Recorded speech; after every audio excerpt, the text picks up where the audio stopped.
Pir Saab Jalani, leader of the council, Councillor Ali, friends, assalamu alaikum. You have done me a great honor and privilege for inviting me here today, and I thank you for it. I am the Foreign Secretary of people who worship in mosques, as much as I am the Foreign Secretary of people who worship in churches or synagogues or temples, or those who do not practice their faith at all. I thank you for your honor.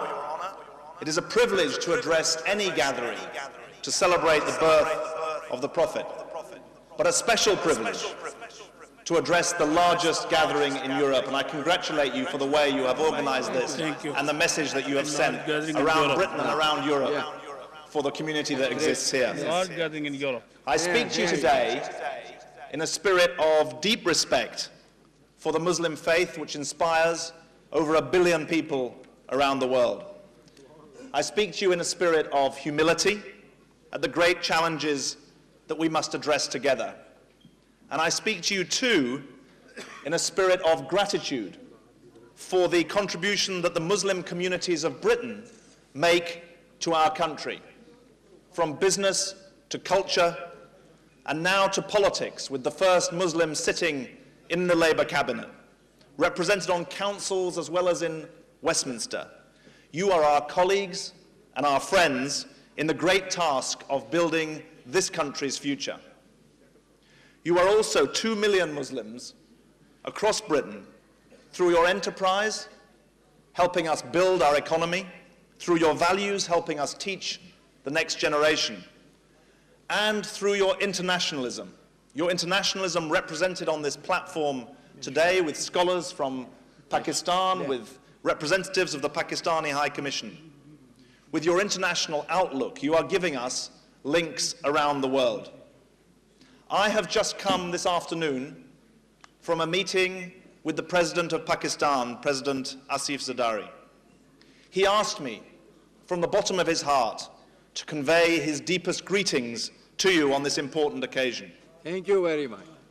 President Zardari and the people of Pakistan need our cooperation and help as they confront the great challenges that face that country. The hadith of the Prophet Muhammad says, "None of you truly believes until he wishes for his brother that he wishes for himself." MashaAllah, MashaAllah.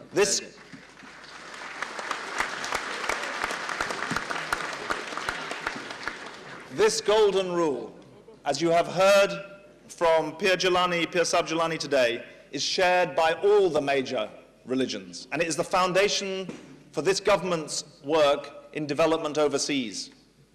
That includes about £150 million a year to Pakistan. By next year, Pakistan will be the second largest aid recipient of any country in the world. It pays the development program of your Labour government pays for more than 1 million people displaced from the instability in the northwest frontier and elsewhere.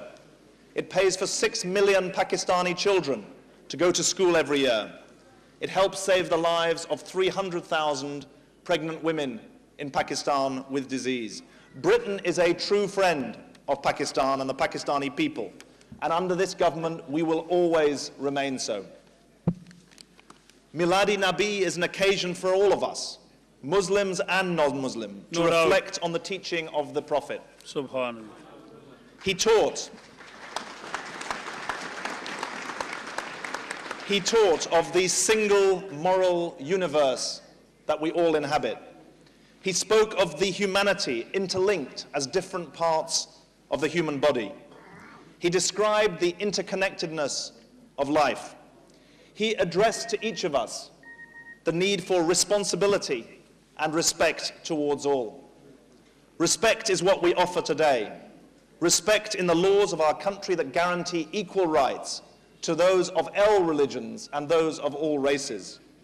Respect in the services of health and education and criminal justice, irrespective of race or religion.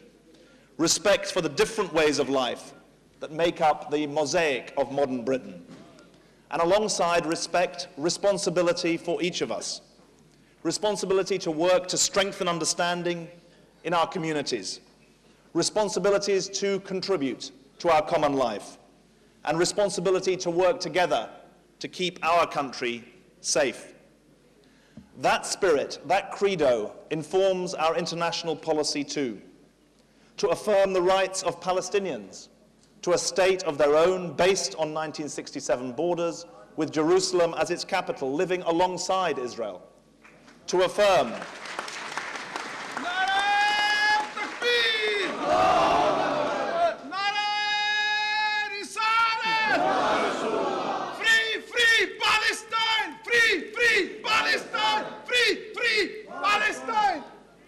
to affirm also democratic rule in Bangladesh, where the rights of all people need to be respected.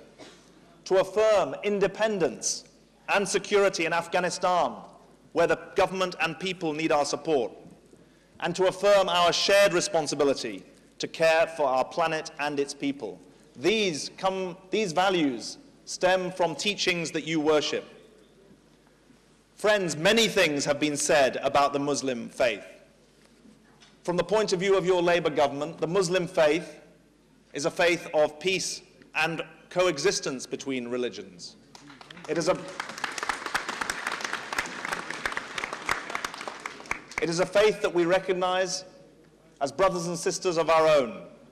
And today is a day for pride for you in your faith and praise from the rest of us. Let me end with the words of someone who is not a Muslim, but who you all respect. Mahatma Gandhi said about the Prophet Muhammad and about Islam as follows: I became more than ever convinced that it was not the sword that won a place for Islam. It was the rigid simplicity, the utter humility of the Prophet. His scrupulous regard for pledges, his intense devotion to his friends and followers, his dignity, his fearlessness, his absolute trust in God and in his own mission. These and not the sword carried everything before him and overcame every obstacle. Friends, the Prophet's teaching have touched the lives of so many people the world over. It is my honor, a great honor, to celebrate with you here today and with all Muslims across Britain. Thank you for listening. I wish you a joyous Eid Milad Un Nabi.